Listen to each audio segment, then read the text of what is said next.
Hi, beautiful people. Welcome back. Hope everybody is doing fantastic wherever you are in this world. Hope everybody had a safe and wonderful long weekend. It's back to the grind, back to the usual scheduled programming, taking kids to school, cooking dinner, doing the same old, same old. First of all, you guys, to those that watched yesterday's video and signed the petition, thank you so much from the bottom of my heart. If you guys don't know what I'm talking about, yes, I made a video about what South Africa is going through in regard to load shedding. I'll link that video down below. If you'd like to go watch it and participate and sign the petition, I'd greatly appreciate it. And thank you in advance for that. So a few weeks ago, I told you guys that I was down this rabbit hole in regard to this TikToker that actually claims that she knows for a fact who actually caused the demise of the Idaho 4 students. It is mind-blowing. All I can say to you is hold on to your pearls, because this is absolutely just not normal. With that said, before I get into it, please do not take what I say as fact. Feel free to do your own research and come to your own conclusion. So this TikToker named Ashley Guillard, she was actually on TikTok making all these videos about the Idaho 4 case. She claims to be a psychic, a tarot card reader. So Ashley Guillard on TikTok, which she called Ashley is in the book of life. She had 115,000 followers, and check this out. She says, back up, Ashley is God in the flesh. I'm the goat. Okay, boo. And the most significant thing about this is look at her profile picture here, you guys. On her profile picture, she has a picture of herself with the woman that she is falsely accusing of these crimes. This woman has no boundaries. She truly has no boundaries. And up till this day, she is hell-bent. She knows that she is right. Once she got locked out of that TikTok account, she made another TikTok account. And this one was Ash is God in the flesh, with over 4,700 followers. And this is where she doubled down on, falsely accusing this professor, which is like, come on. And you guys, she was getting so much traction on this. I don't know if it was people that were believing her or people that were just like dumbfounded and couldn't believe that this woman was doing this to innocent people. But anyway, moving forward, who is Ashley Guillard? So according to her LinkedIn page, Ashley Guillard, I lead people to success, entrepreneur and author of Business Strategy Journal, Dream and the Personification of Beauty. Live in Fantasyland, Troy University. About the Business Strategy Journal is a guide in a step-by-step journaling format, leading people through the business planning and strategy formulation process. Dream, pronounced dream, is a book about the spiritual pathway to success. It is an inspirational self-help book that leads people closer to God and spiritually aligned with the universal. And then it has this website at the bottom, www.livingfantasyland.com. Now, I did go to that website. It just brings you up to some Chinese websites, and obviously that is not her website. And also, she does sell these books on Amazon, so whatever that's worth. So since Ashley found out that she was banned from her first TikTok account, she went and she opened another TikTok account, and then she saw how much backlash she was getting. She did say that she was going to develop a website, which she did develop the website, to which it says this. The website is Ashley is God. Ashley Guillard is a genius due to exceptional intellectual and spiritual power. A genius that was developed through rigorous traditional left brain and spiritual right brain means. Neuropsychologists and biologists teach that traits of the left side of the brain are order, logic, planner, analytical, reality-based, sequential, seek stability, control, rational, cautious, attention to detail, a posterior knowledge, and more. Neuropsychologists and biologists in general teach that the right side of the brain controls emotional, holistic thinking, imagination, perception, creativity, empathy, intuition, reasoning, risk-taking, free thinking, vision-oriented, a priori, knowledge, and more. She served 4 years of military service in the United States Army, including 1 year of combat, Operation Iraqi Freedom. Studied through the higher education nearly 8 years. She earned a Master of Science in Human Resource Management degree from Troy University and a Bachelor's Administration in Management degree from Columbus State University. That's in Columbus, Georgia. Worked as a classification analyst for the federal government. That is impressive. To cultivate her right brain, Ashley Guillard quit her job in 2016 and spent 6 years in near continuous solitude. She focused primarily on connection of the Holy Spirit of God, spiritual purification, right brain development, Kabbalistic spiritual studies, Kabbalistic astrology, Kabbalistic tarot, Western astrology, numerology, gematria, the application of biblical principles, divine femininity, divine masculinity, the twin flame journey, spiritual wholeness, spiritual freedom, dream interpretation, writing books, spiritual communication, and clairvoyance. It was during those years of spiritual development that she learned more about her ability to receive spiritual communication in all forms, to include the ability to gain insights to the art of tarot.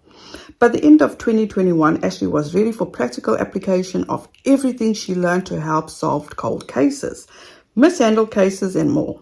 Starting with the murder of Tamla Horsford, she began by writing books explaining the details of the crimes and eventually used TikTok to publish the information to a wider audience. November 2022 and December 2022, Ashley Guillard's efforts increased drastically because the Moscow, Idaho University of Idaho students' murder case was current. She was eager to discover the truth and to help investigators get the information that they needed to arrest the murderer as soon as possible. And as you can see, the recent post was from January 2nd and January 3rd, which has all to do with the Idaho case. So, Ashley Guillard actually got a lot of traction on her TikTok because also on her TikTok, she did readings about the death of Takeoff. She did the readings about Shanquilla, and she also did readings about Twitch. Did not go back and look at all that because what I was listening to just like blew my mind. Because in these next few TikToks, she explains to you how she quit her job and how she has this gift. People keep saying they've reported and emailed my post to the killer, Rebecca Schofield. And by killer, I mean the killer of the 4 Idaho college students who ordered their execution. You have to realize that I don't just do this for clout or because I have an opinion. I have a gift. I have the ability to read into minds, read into past events, and into the future. So know that I'm not worried about you reporting to the killer. I know what she's going to think when she sees it. I know what she's going to do. And I know why she did what she did. She's very paranoid, anxiety-prone personality. Her paranoia is what led her to ordering the execution of Kaylee and Madison. She has severe control issues. She was so worried about her reputation, her accolades, her respect, her possessions. But she's going to lose it anyway because she went about it the wrong way. When I quit my job to solely focus on my spiritual journey, I knew that I was pursuing freedom. I knew that I was pursuing entrepreneurship. I knew that I was pursuing spiritual development and enhancement. The promises that were spiritually promised to us if we followed the spiritual path. As we go further, these next few TikToks that I'm going to show you is how she came to believe that these two people and who these people are and what led her to believe that they were the ones responsible for the demise of those 4 students. Brief synopsis of who killed the University of Idaho college students and why. Their murder was ordered by Rebecca Schofield. Her targets were Kaylee and Madison. Rebecca was highly interested in Kaylee. She spent a lot of time fantasizing and thinking about her. They may have had some sort of fling. But ultimately, because of stubbornness and inability to see eye to eye, they broke it off. When they broke it off, Kaylee and Madison was seen together, and Rebecca did not like this because she felt that it could cause her trouble. She could get snitched on for dating a student. She was so consumed and worried about losing respect, admiration, and her possessions that she hired the killer to carry out the murder. The killer did it simply for money and to be back into school and so that he can finish his studies. He was previously in trouble and may be kicked out of housing. Somebody asked, how does Rebecca come into play? Sorry, I can't respond to comments right now because I said something true about LGBTQ. Anyway, Rebecca's motive was she had something going on with Kaylee. Whatever she had going on with Kaylee, it was fraternization, potential relationship, trying to be in a relationship with her. She was really interested in Kaylee. They may have even fraternized and spent time together at a party or something like that. Now, Madison, she was jealous of Madison. She saw Kaylee and Madison together. At first, she didn't think it was nothing, but she started to suspect that Kaylee and Madison had something going on more than friendship. This isn't a problem. The only thing is, in her mind, she started getting really bad anxiety and paranoia that because Kaylee and Madison were together and Kaylee and Rebecca was no longer together, they took a break, that this would turn into them telling on her. So she was so paranoid that she decided to order their murder. These are the two people who partnered to kill the 4 University of Idaho college students. Rebecca Schofield, Associate Professor and Chair of the History Department, and Jack DeCour, Kaylee's ex. I was interested in knowing more about the partnership between Rebecca Schofield and Jack DeCour to see how they came together to plot and execute the murders of the 4 Idaho college students. Again, her paranoia about being caught up with whatever she had going on with Kaylee is what led her to do this. So she reached out to Jack, maybe even made a phone call to him. So before she was the chair of the history department, she may have been a guide for arts major or some type of other major, arts entertainment that he was a part of, and that's how they connected. Anyway, she made a phone call to him, and he was unsure. He was like, is this her? It was like a mysterious woman, but she obstructed his path. She blocked him. He didn't say nothing until he was sure, but it was her. She offered him so many promises. It says a chance for a new life, a chance to grow on a stronger foundation, opportunities, a chance to start again and start anew, to give him necessary resources. Rebecca Schofield and Jack DeCour's murder for hire partnership is going to take a turn. Remember, Jack only did it because he wanted to further his goals, further his education, be put on a solid foundation so that he could achieve whatever career path he wanted to achieve. She was supposed to set him up for success, comfortably. But she's not going to live up to her promise, and he's going to feel betrayed. But he's going to wear a face of contentment and say he's not a victim, that he chose to do what he did. But underlying energy that he'll have is anger. She's not going to be able to handle the criticism well. That's why she's going to instinctively just focus on herself and focus on protecting herself and not living up to her promise to him. When Jack doesn't get what he wants, he's going to seek wise counsel, either from an attorney or a parent, somebody who's wise. At that point, the partnership is just completely dissolved. He feels like he did all the work and she did nothing. So he's going to speak his truth from the heart. Unexpectedly. People keep asking, where did Rebecca Schofield come from? Like, how did I get her name? No, I do not just get random names. I typically don't get random names in my readings. The spirit said it was a teacher involved in the murders when I was doing the reading. And by spirit, I mean my inner spirit. My inner spirit that's not bound by the body. Therefore, even though my body was not there, my spirit can tap into information that my body could not have. So the reading I did alluded to a teacher. And it was ironic to me because it was the same card that was used when I was doing a reading on a Tiffany Valiante commenter. A teacher commented and was talking crazy, and I was like, who is this person and why is she commenting? And it alluded, that same card came out, so I'm like, let me clarify this. So then when I clarified it, history came out, and one of the cards just kept saying history, history, history, history. So I looked up the University of Idaho History Department, and Rebecca Schofield was on there. She's the first on the page. So I did readings on each one of them. Next to TikTok, it made me so angry and frustrated because the mere fact is that this woman had no consideration about the family, what they were going through, and knowing that what she was putting out there, who would have believed? The police didn't even believe her. She just feels that she truly is the GOAT. I'm going to do a reading next on why Jack DeCour was able to trick the parents. But what I need to say right now is they need to open their eyes. Their own daughter left them a clue. Believe your daughter over this liar, manipulative killer. How was Jack able to trick the parents, Jack DeCour, into believing that he did not kill their daughter, Kaylee? It says that he speaks with conviction and courage, making people believe him. That he uses this fake youthful appearance and characteristic. He pretends to be like youthful, so it makes him appear to be more pure than what he is. He acts like he was so in love with Kaylee and had compassion for her and just waiting for more favorable conditions for them to be together. Again, he pretends to have so much love and passion for Kaylee, and he was being so patient. He's pretending that he wanted to have fun with her for Thanksgiving, that he couldn't wait to reunite. He's also playing the victim, like he's being forced into hiding to avoid a bad situation.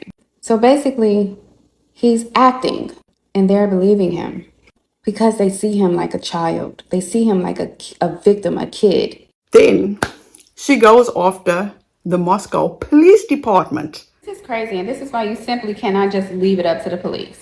So this is the list of people that the police have cleared. On the list is a man that Kaylee and Madison called numerous times in the hour before their death.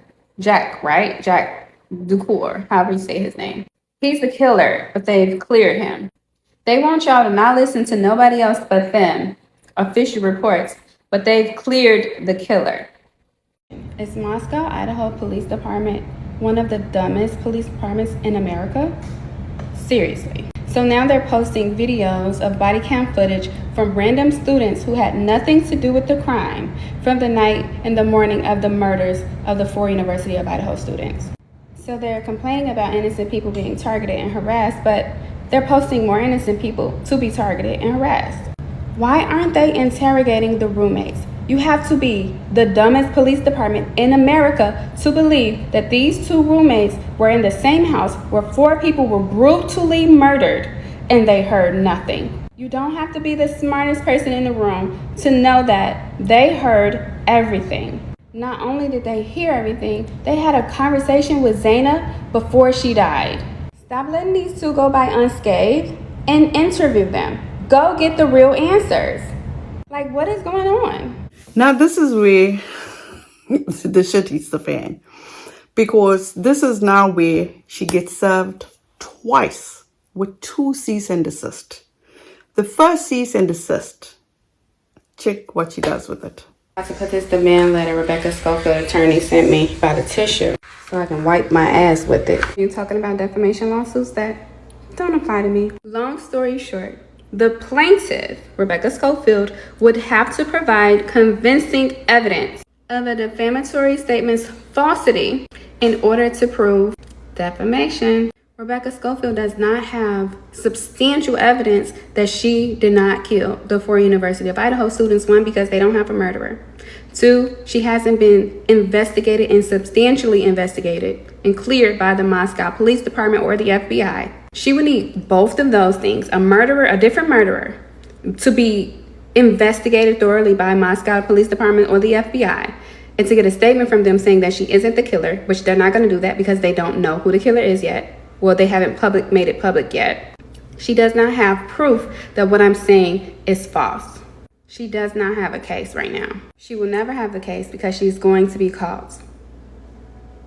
So Rebecca Schofield's attorney sent me a demand letter demanding that I comply to Professor Schofield's request that I remove all of my videos regarding the University of Idaho murders, regarding her being the killer. First, it says that I was sent a letter on November 28th, which I did not receive. They should have sent it a more professional way if they wanted me to receive it, instead of just emailing it to me. Maybe it went to spam. Anyway, saying that I made false statements. I don't have to listen to this demand letter because it's claiming that I'm making false statements, and I'm not making false statements. What I'm saying is true. If they really think I'm making false statements, they will need to file actual legal documents in a federal court or in the courts in my county asking me to remove it. A judge will then determine if I need to remove it. That way, an investigation can be had determining the truth or falsity of these statements.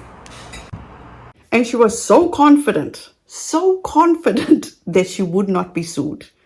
This professor would not sue her because this professor has more or bigger fish to fry, according to her. This woman, at this point, she has a problem. Also, have y'all noticed that I haven't been sued? So that's why some demand letters you take serious, especially if you really did do something wrong. But the ones that are used as a scare tactic, okay, so I spoke too soon. This is the case request for filing for a lawsuit against me from Rebecca Schofield. I'm not stopping, so let's just start there. But two, this is giving us information about what her alleged alibi is for the night of the murder. And now I have information about what she's saying her alibi is. I'm gonna dig deep into that too. Also, why does she need 3 lawyers for me? 3 lawyers. Why does she need such a big defense team if she's so innocent? Why does she need all of that for me? You can screenshot this, but this is her complaint and those are her lawyers. You can Google that document. You can Google Schofield versus Gillard or Ashley Guillard, Idaho, and it'll pull up. Why does she need 3 lawyers for little O/big O, for real, me? Now I'm gonna use my brain to see what's coming from this. And to top that off, okay, when she gets the lawsuit, she puts it out there and she states that she will not stop talking. But she has stopped talking. Trust me. The last time she posted on either of her TikTok accounts was January 6th and 7th. And the last time she actually posted on her website was, as you saw, January 3rd. So she has been mighty silent. So when Brian Kohberger was arrested, this is what she had to say. So I already posted this on my website and on my backup page. But anyway, the night of the murders, Rebecca Schofield was trying to get in touch with Jack DeCour. She was having anxiety and control issues because he was not communicating with her. Before he committed the murders, he stole Murphy back. He cared more about Murphy than he did the money. He just felt like money, like the most important thing was Murphy to him. So anyway, so he spent some time in introspection before he committed the crimes to make sure it was something that he wanted to do. Again, getting Murphy back brought emotional satisfaction and fulfillment to him. So the rest of the stuff, he had to think if he really wanted to do it. So he started thinking about what his life was like in his glory days when he was winning, when he was playing tennis and he was winning. And he wondered if life could ever be that good again. And again, with this experience with Rebecca Schofield, she told him that it could be possible for him to play again and for him to win again. So he just sat and thought about it for a while, and he was not answering Rebecca Schofield. She thought he wasn't committing the crimes. So she panics. She goes back to the drawing board and she tries to figure out a solution to the problem. When she went back to the drawing board, she thought, who can I call? She felt like she had multiple options. And one of those options she felt was Brian Kohberger. She contacts Brian Kohberger, again, using her book Creative Arts app, sends him a link and sends a coded message as if she needed his expertise. Like he was aficionado, and she needed his expertise and the conclusion of it or whatever. So he opens it up and he's reading the messages and he's like, what do you want? Speak directly, speak clear. What do you want? What do you need me to do? And she tells him what to do without telling him who she was. He wanted to know who she was, but she did not tell him who she was. She just said what he would receive if he was to go commit the murders. And in the book, it says there will be a girl, and she's describing who he needs to go and murder. So he goes to, but she also tells him not to assume anything when he gets there because Jack DeCour would be there or potentially be there. So when he gets there, Jack DeCour is already committing the crimes. He's not answering Rebecca Schofield because he's literally busy committing the murders. So she was making a mountain out of a molehill for nothing and implemented another solution to a problem that wasn't there. And therefore, then they have Kohberger, who now knows Jack DeCour committed the murders. So Jack DeCour did not want a partner, did not want to share his whatever reward he was going to get for it. So Kohberger leaves, tells them to forgive each other, leaves. And Jack DeCour continues the crimes as planned. But then after that, they realized they had the issue of Kohberger. He knows what they did. And so that's why Kohberger eventually got sent off to the police. It's like, at what point do you just back off? You know, I get when you're confident about yourself. But being confident about yourself, you also have to face that you could be wrong. To this date, after Brian Kohberger was arrested, it was told to us, okay, there is a gag order now. But the reason they arrested him was because they found on the sheet that was found next to Maddie. So that's what led them to Brian Kohberger. After all the investigation that they did, they arrested Brian Kohberger. But not according to her, because according to her, she is going to use this lawsuit to dig into this professor's alibi, and she's going to prove that this professor is lying. And she went on and on and on. But this actually made me have a good laugh and proved to me, in my opinion, how I felt. She is delusional. Check this out. Also, I'll be pressing charges against everybody who participated in witness tampering. Witness intimidation is a form of obstruction of justice, and it's a federal crime to interfere with witness testimony or corroboration in a criminal case. Everything I've done is because I was a witness, a spiritual witness, but still a witness to the crimes, and wanted to put out the information for mass dissemination so that it could help get the case solved. I've also sent in emails to the tip lines. Everybody, including attorneys, whether that be Wendy Olson, Rebecca Schofield, anybody else listed as her attorneys, anybody who submitted press releases or did anything to interfere with my testimony against Rebecca Schofield and Jack DeCour, I'm pressing charges on all of y'all. It's illegal, and you knew it was illegal, and therefore it could also be a part of the civil suit due to your negligence as an attorney. So you guys let me know what you think, because first of all, I have no words. I don't want to be horrible. I don't want to be mean, but she just truly needs to think about her family, what she could be putting her family through, instead of just stepping back. Just let it go. People are hurting. People have lost children. And my deepest condolences go out to this entire family. I am so sorry for what this professor has gone through. Can you imagine what this created for the professor and her family? I was listening to, I think it was News Nation or Brian Enton or somewhere. I don't know where I heard it. But this professor had to put extra security cameras on her home. She was petrified for her life. Not that anybody could blame her, because this woman's TikToks were getting millions and millions of views. I'm hoping those people were viewing this, looking at it to say, well, are you okay? This is not what's going down. They've arrested the right person. Let it go. This professor had nothing to do with it. But it's all about her. And she says she's going to prove in a court of law that she's right. I haven't been served yet, but I'm actually gleaming with excitement. I am going to immediately start planning, because I cannot wait to present my ideas in court regarding Rebecca Schofield and her role in the murder of the 4 University of Idaho students. How she planned it, how it was her initial idea, how she hired Jack DeCour, how she enticed him and energized him and got him ready to kill his own best friend. Since they have the inability to understand it, I'm glad it can be me. I truly can't. But as I said, the reason why I want to make this video is because I know Emily D. Baker will be covering this defamation lawsuit. And Lord have mercy. It's going to be truly something to watch.